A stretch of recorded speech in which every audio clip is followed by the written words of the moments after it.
দুপুরবেলাও সে আমাকে ব্যবহার করছে। ওনার বউ গেছিল ওই বাড়িতে, গেল, কিচ্ছু বলি নাই। কি হয়েছে আপনার সঙ্গে দুপুরবেলা?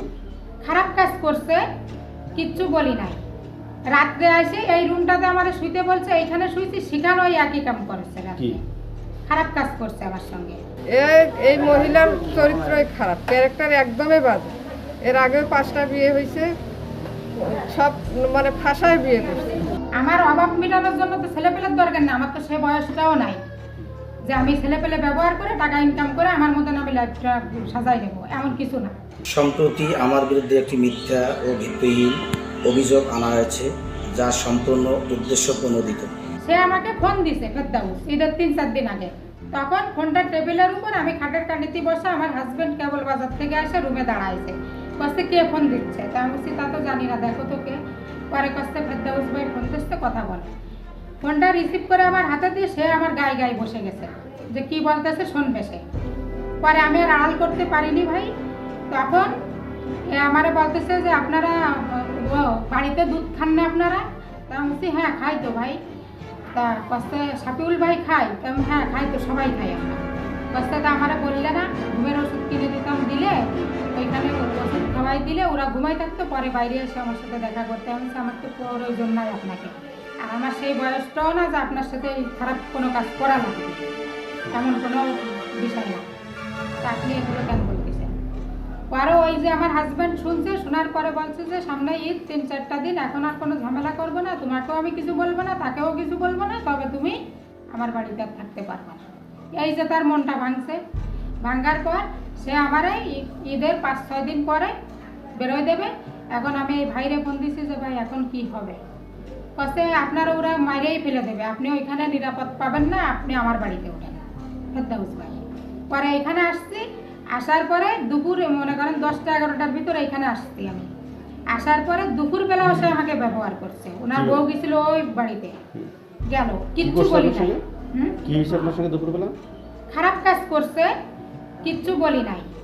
রাত্রে আসে এই রুমটাতে আমার শুইতে বলছে, এইখানে শুইছি, সেখানে ওই একই কাম করেছে। রাত্রে খারাপ কাজ করছে আমার সঙ্গে। করার পরে তবুও আমি মুখ খুলি না। বলছি কি যা হয়েছে হয়েছে, আপনার ভিতর আমার ভিতর রয়ে গেল, কেউ জানতে পারি নাই। ভাই আমার 10 থেকে 15,000 টাকা দেন, আমি রংপুর হোক আর ঢাকাই হোক, আমি আমার মতন সেটেল হব। আমি আমার সম্মান নিয়ে খেলতে চাই না, আপনার সম্মান নিয়েও খেলতে চাই না। আমি সুন্দর মতো চলে যাবো এখান দিয়ে, এইখানেও আমার থাকা নিরাপদ হবে না, আপনি আমাকে নিরাপত্তা দিতে পারবেন না। এইভাবে বলে আমি কিন্তু আমার পরের দিন সকালবেলা কষ্ট তুমি ফ্রেশ হও, গোসল টোসল করো, ফ্রেশ হও। ফ্রেশ হয়েছি, কষ্ট আমার সাথে হাতি বান্ধাই চলো গেছি। যাওয়ার পরে এক দোকানে আমার ওইখানে বসায় রেখে ঘন্টাখানেক পরে যা বলতেছে ফোন দিয়ে যে আমি রংপুর চলে আসছি একটা কাজে, 2 দিনের ভিতর আমি এলাকায় ঢুকবো না। তাহলে আমি কি করব এখন? আমারে কোথায় ফেলে গেলেন আপনি? আপনার বাড়িতেও আমার রাখলেন না, এখন বাজারের উপরে নিয়ে এটা আমি কোথায় যাব, কি করব? টাকা পয়সা নাই, আপনি তো জানেনই। তো এটা কোনো সমাধান হলো? কয়েকটি ছেলে পেলে আছে, ওদের আমি বলছি বাসা দেখে দেবে, ও তোমার কোনো কিছুর অভাব পড়বে না। আমি ওগুলো ছেলে পেলে দিয়ে আমি কি করব? আমার অভাব মেটানোর জন্য তো ছেলে পেলের দরকার না, আমার তো সে বয়সটাও নাই যে আমি ছেলে পেলে ব্যবহার করে টাকা ইনকাম করে আমার মতন আমি লাইফটা সাজাই নেবো, এমন কিছু না। আচ্ছা, আপনি এখন কি চান? আমি এখন বিয়ে করবে ও আমাকে, তো বউ আছে। বউ আছে, তো আমি কি করব? আমি কি করব? সে যখন আমার সাথে খারাপ কাজ করছে তখন তার বউ ছিল কোথায় বলেন?